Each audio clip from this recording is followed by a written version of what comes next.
इस वक्त हम उत्तराखंड की राजधानी देहरादून के डालनवाला क्षेत्र में एक चाय की दुकान के पास हम लोग मौजूद हैं और यहाँ पर तमाम युवा साथी और तमाम आम जनमानस यहाँ पर मौजूद है। इन लोगों से जानने की कोशिश करेंगे कि जो 5 राज्यों के जो परिणाम आए हैं, चुनाव परिणाम आए हैं, उसमें भारतीय जनता पार्टी ने 3 राज्यों में सरकार बनाने जा रही है।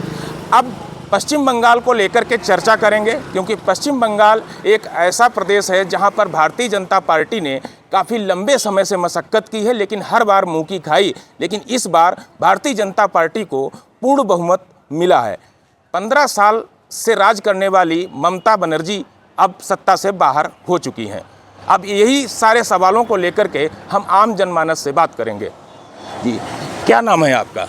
यमन डबराल भाई साहब। आप युवा हैं, आपकी पहली प्रतिक्रिया क्या होगी कि जो ये जीत मिली है इसका श्रेय किसे देंगे, क्या कहेंगे? देखिए, ये तो निरंतर मुझे लगता है कि भारतीय जनता पार्टी का जो मतलब बूथ का कार्यकर्ता है और बूथ के कार्यकर्ता से लेकर प्रधानमंत्री की मेहनत से लेकर हमारे गृह मंत्री अमित शाह जी की मेहनत से लेके मुझे लगता है कि ये जीत संभव हो पाई है। और बहुत ही लंबा एक जो हम कह सकते हैं कि सफ़र जो हमने निरंतर कार्य करते हुए लोगों ने तय करा है, भारतीय जनता पार्टी कार्यकर्ताओं ने वहाँ, तो उसका ये जीत का परिणाम है, ये वहाँ के लोगों का परिणाम है, ये वहाँ का जनमत है। तो हमें तो बहुत खुशी है कि 15 साल की निरंतर मेहनत के बाद भारतीय जनता पार्टी वहाँ सत्ता में आई है।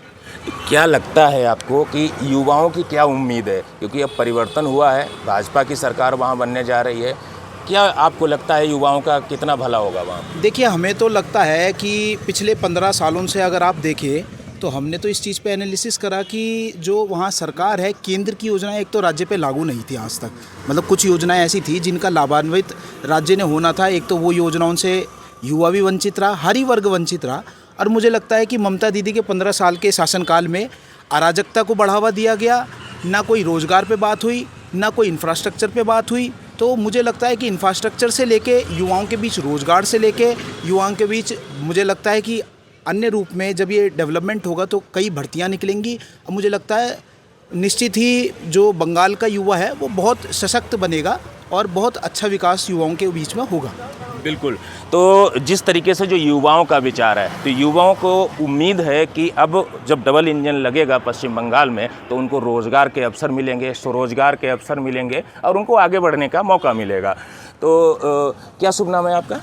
मेरा नाम है DS रावत, दिलवर सिंह रावत जी। तो क्या रावत जी, आपको क्या उम्मीद है, क्योंकि उत्तराखंड में बैठ करके जो आप टीवी चैनल, सोशल मीडिया, तमाम जगह से जो जानकारी मिलती है आज की डेट में, तो उसके आधार पे कहेंगे या अपने जो आपका जो अनुभव है, जो आपकी उम्र है, उसके हिसाब से जो आपका अनुभव बनता है, उसके आधार पे आप क्या कहेंगे बंगाल की जीत को लेकर के?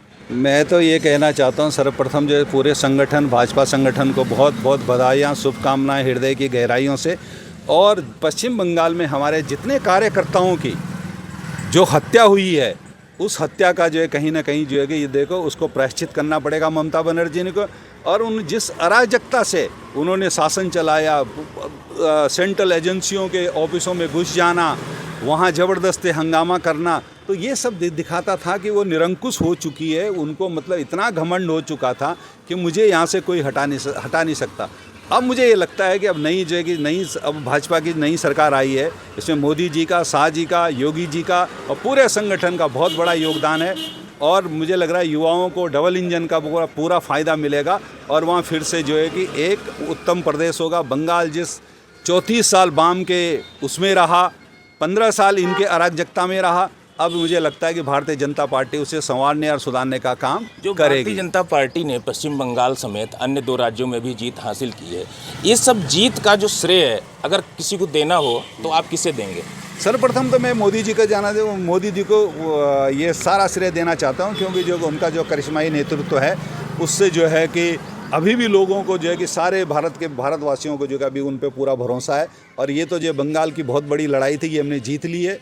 और इसके बाद अब देखो, अब साउथ रह गया है 1-2 राज्य, उनमें भी जो है कि मुझे लगता है कि 100% आने वाले समय में जो है हमारी सरकार बनेगी, ऐसा मेरा पूरा विश्वास है।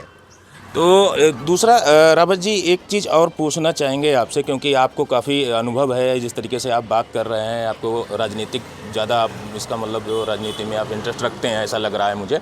तो मेरा ये भी एक कहना है कि जो ममता बनर्जी है उनको लेकर के एक नारा दिया गया हिंदुत्व हिंदुत्व, क्योंकि हिंदुत्व की अगर बात की जाए तो ऐसा नहीं है कि ममता बनर्जी भी हिंदू ही है और भारतीय जनता पार्टी भी हिंदू, लेकिन हिंदुत्व का जो झुकाव है वो भारतीय जनता पार्टी को ही क्यों मिलता है? वो इसलिए मिलता है कि ममता बनर्जी ने ईद के दिन 2 दिन की छुट्टी करना, जिस दिन जो दुर्गा पूजा होती है उस दिन जो है ज़बरदस्ती दूसरा भी जो है कि ईद का जुलूस निकलवाना, और दूसरी बात है इमामों को उन्होंने जो है कि अलग से जो बढ़ावा दिया, उन्हें जो तनख्वाहें दी है उस कारण भी जो है कि और दूसरी बात इस बार की सबसे बड़ी बात है कि इस बार जो 93-94% वोटिंग हुआ उसका कारण यही था कि जो लोग बिल्कुल वो थे वो लोग भी वोट देने आए और उन्होंने कहा कि इस बार किसी भी तरह से ममता दीदी को उखाड़ना है और ममता दीदी का जो घमंड था वो नीचे करना है।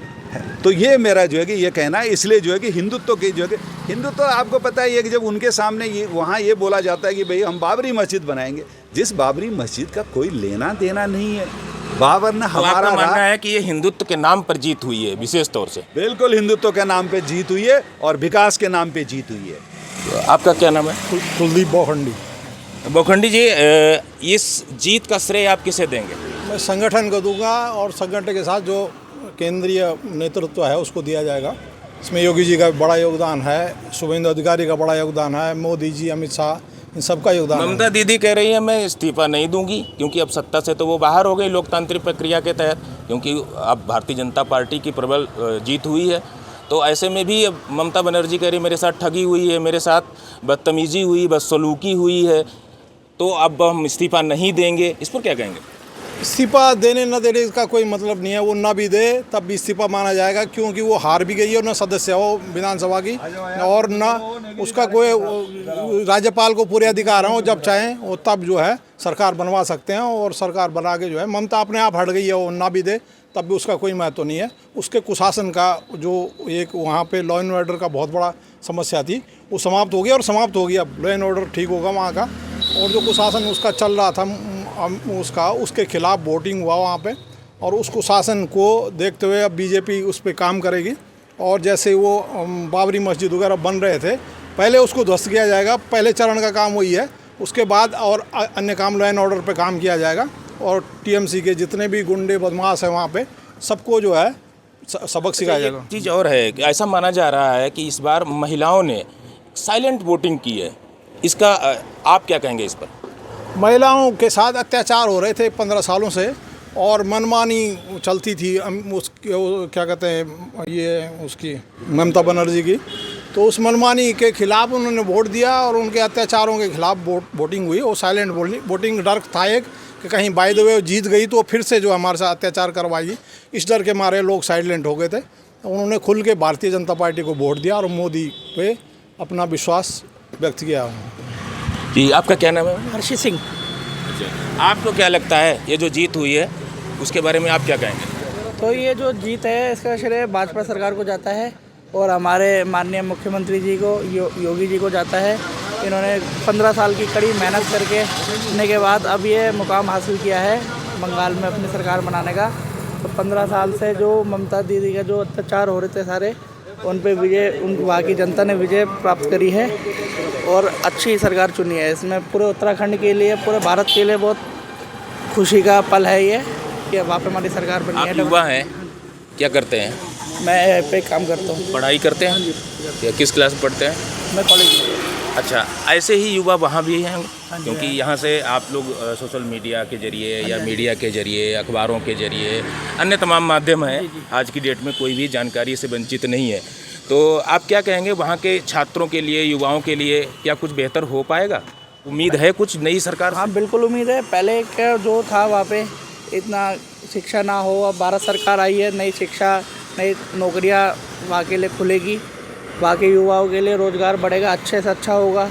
वहाँ की महिलाओं के लिए भी अब स्वतंत्र होकर अपना कार्य करेंगे, आत्मनिर्भर बनेंगे। तो जी, आपका क्या नाम है? भाई साहब हिमांशु रावत। अच्छा रावत जी, ये बताओ कि इस पूरे जो चुनावी इस बार जो चुनाव परिणाम आए हैं उसमें मुख्य तौर पे हम पश्चिम बंगाल के बारे में ही बात करेंगे, क्योंकि सबसे ज़्यादा पश्चिम बंगाल का ही चुनाव हाईलाइट रहा है। अब भारतीय जनता पार्टी सत्ता में वहाँ पर आ रही है, क्या कहेंगे आप? देखिए, सबसे पहले तो मैं ये बोलूँगा कि ममता बनर्जी का जो वहाँ पे जो उनके से लोग परेशान थे वहाँ के लोग, तो उन लोगों को वहाँ से जो है मुक्ति मिली है। और मोदी जी के राज में जो है जिस तरीके से वहाँ पे पूरे देश में काम हुआ है, अब वही चीज़ें बंगाल में भी होंगी। बंगाल में भी जो है काफ़ी अच्छी चीज़ें होंगी इस विषय में। भारतीय जनता पार्टी ने पश्चिम बंगाल में हर बार कोशिश की है, हर बार चुनाव में हर हथकंडे को अपनाया है, लेकिन इस बार प्रचंड बहुमत की सरकार बनाने में कामयाबी हासिल हुई है। तो इन सब लोगों से हमने बात की, इन सब लोगों का हमने विचार जाने हैं, और यहीं पर हम अपने इस प्रोग्राम को समाप्त करते हैं। अपने सहयोगी जितेंद्र पेटवाल के साथ मैं पवन दीक्षित, प्राइम न्यूज़ देहरादून। अपना काम छोड़कर यहाँ बैठे हुए हैं, इसीलिए तो बैठे हैं। ना कोई जनप्रतिनिधि आया है, ना कोई आवास विकास का। कल आए वो ये पुण्य भी आए थे, फिर तो कोई आया ही नहीं यहाँ पे। वो क्या बोलते थे? वो तो बस ऐसे ही सब वही दे जाते हैं, वो हमारे साथ के ही हैं। तो आप जिस तरीके से यहाँ पर पहले हम एक बार कहें कि जो इस सत्ता पक्ष है, इस समय डबल इंजन की सरकार है, पहले नारियों को लेकर आगे बढ़ा जाता था, अब नारियां धरने पर बैठी हुई हैं। नहीं, क्या है? तो नारियां सिर्फ वही हैं जो संसद में 33% होने चाहिए या कितनी होने चाहिए, जो बाकी हैं वो सब नारियों का ध्यान नहीं रखना चाहिए उन्हें, उन सब का भी तो ध्यान उन्हें ही देना है ना। तो आधी पब्लिक तो आप कहते हो कि लेडीज को आगे बढ़ाना है, और लेडीज सड़कों पे आ रही है क्योंकि उनके घर टूट रहे हैं। अगर हमारे घर टूटेंगे तो सड़कों पे ही आना पड़ेगा ना, और क्या करेंगे। मैडम, आप क्या कहेंगे? यहाँ पुंडीर सभासद आते हैं, वो हमारे हित की बात कहते हैं, लेकिन उनको भी फंसाया जा रहा है किसी केस के उसमें।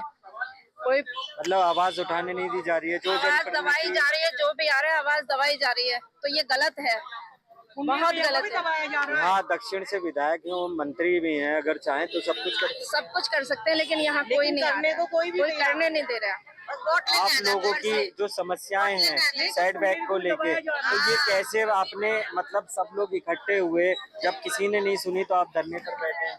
धरने पर बैठे, जब तक नहीं सुनवाई होगी तब तक बैठे रहे। सुनवाई होगी हमारी कहीं तो होगी। आप क्या यही है भैया, 60 गज के मकानों में कहाँ से देते हैं? यहाँ ज्यादातर सिंगल मदर है, बच्चों को पालेंगी, बताइए आप। आगे जो भी है ज्यादातर विडो होते हैं। आप एक बात सोचिए कि हम लोगों की दुकान है, छोटी छोटी दुकानें हैं। जब हमने दुकानें खरीदी थी तो हमारी कॉमर्शियल रजिस्ट्री हुई थी।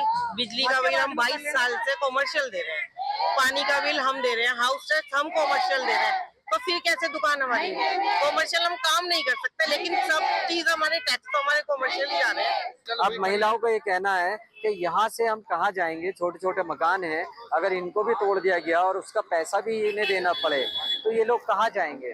बात सच्ची है, इसीलिए पब्लिक का पत्रकार पब्लिक के बीच में आता है और उनकी समस्याओं को सुन के आप तक पहुँचाता है। अपने सहयोगी रियासत के साथ राशिद खान, प्राइम न्यूज़।